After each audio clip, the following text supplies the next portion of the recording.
Hi everyone, my name is Amelie and I'm a 27-year-old Danish violinist. And for the past 5 years I've been living in Vienna in Austria, where I've been studying and working and flying to other countries from. I finished my studies in March this year and I now just live as a freelance. Basically did what I did before, but now as a full-time freelancer. I'm very excited to do this session with you, and I think we can talk about a lot of interesting subjects. Some of the things that means most to me are that that music has taken me so many different places. I would never have even thought of traveling and living in another country if it wasn't for music. And now I find myself having actually grown up from being a teenager to being an adult in Austria, in another country. And that is a very unique experience that I probably would never have had without music. I was 21 when I came here, and a lot has happened since then. Music has always given me a lot of traveling experiences. Most of my work is traveling between countries from one project to another, mostly for 1 or 2 weeks at a time. That is when there's no corona, of course, but even now I've done as much travel as I can, and it's always such a unique experience to come to a new place and meet locals and work with locals, or work with people from many different countries. As an alumni in the Euyo, I have of course met people from every country in EU, and that is the most amazing thing that's happened to me. I have now friends in every country, and I can go anywhere, and the Euyo family will take care of me. That is something very, very special. Besides even just working with them in the orchestra, I've learned all my orchestra skills in the orchestra in Euyo. On our tours, I've played with the best soloists, the best conductors, and the best European musicians. And this network is absolutely amazing to have. So I started playing there in 2014 until 2017, and since then I've been doing a lot of smaller projects with them, teaching, visiting, all sorts of things, and it's great to see how they still care about me and want to work with me. So it's really a thing that never ends. It's also given me other opportunities, other work since then in other orchestras, and I don't think I would have come to Vienna either if it wasn't for this place where you could meet people from abroad, meet people from Vienna, and they are taking the leap into going to another country and being completely on your own. Because I was in the beginning, and I think we can talk more about this when we meet in the session, what it means to move to another country and both feel lonely, feel like you're the most independent person in the world, and having to figure out exactly what you want to do with your day, especially as a musician where nothing is really scheduled for you. Many days you have a full free calendar where you just need to sort just your own day out with practicing schedules and figure out what you need to do most. And also in general, the lifestyle as a musician is very different from other kinds of work.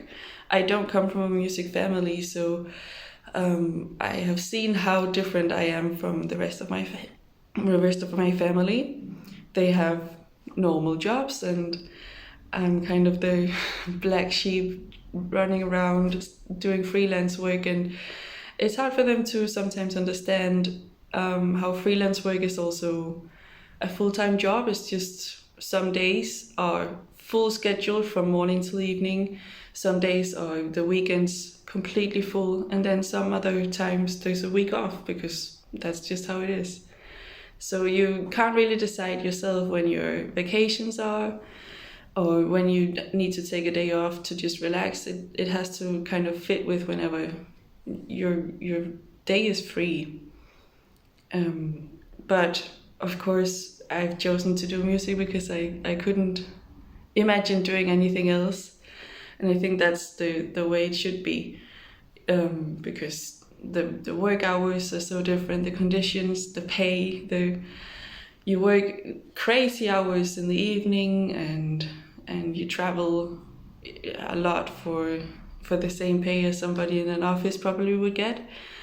But of course it's worth it, because you get to play music, you get to do the thing you love the most in the world. You get to play with amazing orchestras, be a part of a group of 80 people or over 100 people sometimes in the big productions, or in very small groups as a chamber musician, up to or down to 3 people. And no matter what, it's just amazing, because the music is just why we're there. And yeah, I think I wouldn't do anything else, but as a non-musician family, I had to experience a lot of this on my own. So this is what I want to tell you more. I wish somebody had told me this when I started. So yeah. Another thing here in Vienna is that I'm very interested in modern music, and Vienna is, of course, known for its Mozart, Beethoven. It's kind of the capital of all classical music. Every big composer has lived here at some point, or written music to this place, or done something in this city. You can see when you walk around, it's an amazing city to be a music student in. There's something everywhere. Every street has some kind of plaque saying, "Oh, Mozart wrote the Zauberflöte here," or the Beethoven lived here for 3 years, or whatever. It's full of life and full of history in this city. You see musicians everywhere. Musicians are much more valued than in most other countries, I would say.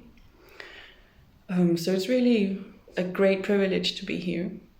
But now when I've started playing modern music as well, I've had to kind of search for the underground of modern music, new music. Still the type we would call classical music, but classically composed new music, I guess it's called. It can be completely the really weird avant-garde, pling plong, the things that don't really fit together kind of music, and the atonal things. And it can be the reason why I actually came here was for the so-called second Viennese wave, the 12-tone music from Schoenberg and Alban Berg, his student, and Anton Webern, who all lived here in the beginning of 1900. And this has inspired me a lot to come here and study with a teacher who is really, really an expert in this area. And I have my own modern ensemble here, where we mostly premiere new music from new composers who write it for us. And I think this process is so special, because instead of working on music that is 300 years old, from composers that have died long ago, and where everyone in the whole world are still analyzing and discussing the smallest details about the piece, of what it means and how should this note be and how should that note be. This is very interesting work, and I do that most of my time anyway.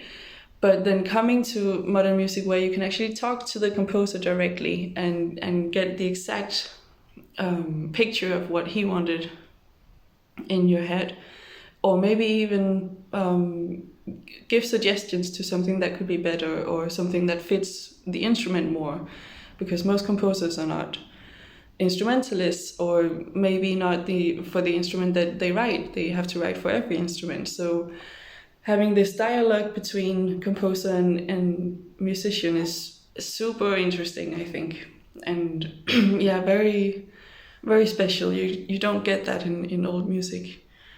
And immediately you understand the music much better when you've talked about it with the composers.